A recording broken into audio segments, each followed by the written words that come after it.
Guntur MP కేంద్ర మంత్రి పెమ్మసాని చంద్రశేఖర్ గారు రాజకీయాలపై తన అభిప్రాయాన్ని వెల్లడించారు. అమెరికా నుంచి వచ్చి పోటీ చేసిన మొదటిసారి గుంటూరు నుంచి భారీ మెజారిటీతో గెలిచి ఆ తర్వాత కేంద్ర మంత్రిగా కూడా బాధ్యతలు స్వీకరించారు. అయితే 6 నెలలు అయిందో లేదో కానీ పెమ్మసాని చంద్రశేఖర్ గారు రాజకీయాలపై తన అభిప్రాయాన్ని సూటిగా వెల్లడించారు. మీడియా మిత్రులు అడిగినటువంటి ప్రశ్నలకు సమాధానం ఇస్తూ రాజకీయాలంటే ఒక విధంగా కంబరం పుడుతుంది, ప్రతి దగ్గర డబ్బు డబ్బు డబ్బు అని వేధిస్తున్నారు, టీడీపీ నాయకులంతా కూడా మద్యంలో విపరీతంగా డబ్బులు సంపాదిస్తున్నారు, ఇసుకలో కూడా డబ్బులు సంపాదిస్తున్నారు, ఎవరిని కదిలించినా డబ్బులు డబ్బులని వేధిస్తున్నారని చెప్పి ముక్కుసూటిగా తన సమాధానాలు చెప్పారు. ఇంతవరకు బాగానే ఉంది. అయితే తన అభిప్రాయాలని వెల్లడించిన తర్వాత టీడీపీ జాతీయ అధ్యక్షుడు నారా చంద్రబాబు నాయుడు గారు పెమ్మసాని చంద్రశేఖర్ గారిని తన ఆఫీస్కి పిలిపించి మందలించినట్లుగా తెలుస్తోంది. అసలు మీరు మీడియా ముందు ఎట్లా ఈ విధంగా మాట్లాడతారు, అసలు కేంద్ర మంత్రిగా బాధ్యతలు స్వీకరించి 6 నెలలు అయింది కదా, ఇంతవరకు మీరు రాష్ట్రానికి తెచ్చినటువంటి డబ్బులు ఎంత, మీరు ఏం చేస్తున్నారని చెప్పి కొద్దిగా గట్టిగానే మందలించినట్లుగా తెలుస్తుంది. దానికి పెమ్మసాని చంద్రశేఖర్ గారు కొద్దిగా నొచ్చుకున్నట్లుగా కూడా తెలుస్తోంది.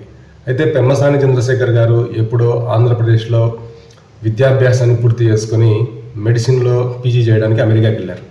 అయితే ఆ రోజుల్లో ఇతర దేశాల నుండి అమెరికాకి వెళ్ళి పీజీలో సీట్ తెచ్చుకోవడం అంటే చాలా కష్టంగా ఉండేది. సరైనటువంటి బుక్స్ కానీ మెటీరియల్స్ కానీ ఉండేవి కాదు. ఆ సమయంలో పెమ్మసాని చంద్రశేఖర్ గారు వైద్య విద్యలో పీజీ చేయాలనుకునేటువంటి వాళ్ళకి చక్కటి మెటీరియల్స్ తయారు చేశారు.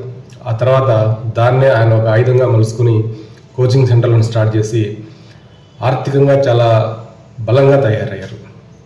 అంటే వైద్య విద్యార్థులకి అమెరికాలో పీజీ చేయాలి అంటే పెమ్మసాని చంద్రశేఖర్ గారు తయారు చేసినటువంటి మెటీరియల్స్ లేకపోతే కోచింగ్ సెంటర్లు అనేవి చాలా కీలకంగా మారాయి.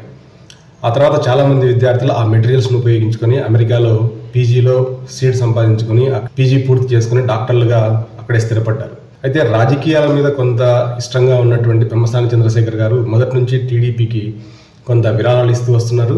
2024 ఎన్నికల్లో కూడా టీడీపీకి విరాళాలు ఇవ్వటమే కాకుండా ఈసారి గుంటూరు ఎంపీగా పోటీ చేశారు. అయితే పోటీ చేయడానికి మునుపు చంద్రశేఖర్ గారు అనుకున్నది ఏంటంటే అమెరికా లాగానే ఇక్కడ కూడా రాజకీయాలు ఉంటాయి అనుకున్నారు. అయితే ఇక్కడ ఉన్నటువంటి రాజకీయాలు చాలా వేరు అనే సంగతి ఆయన పసిగట్టలేనట్టుంది. ఇప్పుడు మాత్రం కొంత ఫీల్ అవుతున్నట్టుగా ఉంది. అనవసరంగా రాజకీయాల్లోకి వచ్చాను, ఎందుకు వచ్చాను, వ్యవస్థ నాకు సరిపోవడం లేదన్నట్టు అని ఫీల్ అవుతున్నట్టుగా తెలుస్తుంది. మరోవైపు మరో కేంద్ర మంత్రి కింజరపు రామ్మోహన్ నాయుడు గారిని కూడా టీడీపీ అధిష్టానం మందలించినట్లుగా తెలుస్తోంది.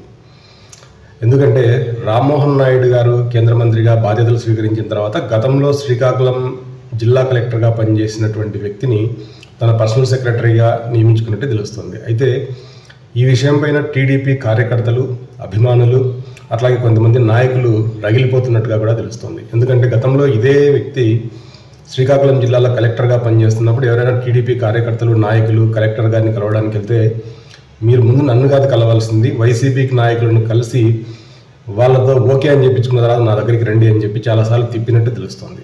అట్లాంటి వ్యక్తిని ఇవాళ మీరు ఎలా పర్సనల్ సెక్రటరీగా నియమించుకుంటారా అని చెప్పి టీడీపీ నాయకులంతా రగిలిపోతున్నారు. ఇదే పంచాయతీ హైకమాండ్ దగ్గరికి వస్తే హైకమాండ్ కూడా కొద్దిగా మందలింపు ధోరణిలో వ్యవహరించినట్టు తెలుస్తుంది. అంటే ఇద్దరు కేంద్ర మంత్రులకి ఒక రకమైనటువంటి చివాట్లు పెట్టినట్లుగా తెలుస్తుంది. అంటే పెమ్మసాని చంద్రశేఖర్ కావచ్చు, అటు రామ్మోహన్ నాయుడు గారు కావచ్చు, ఇద్దరు కూడా మంచి మెజారిటీతోనే వచ్చారు. ఇద్దరు కూడా విద్యార్థులు, ఇద్దరు కూడా రాజకీయాలపైన స్పష్టమైనటువంటి అవగాహన ఉంది. ఇదివరకే రామ్మోహన్ నాయుడు గారు అటు లోక్సభలో కూడా చాలాసార్లు తన వాగ్దాటి ప్రదర్శించారు.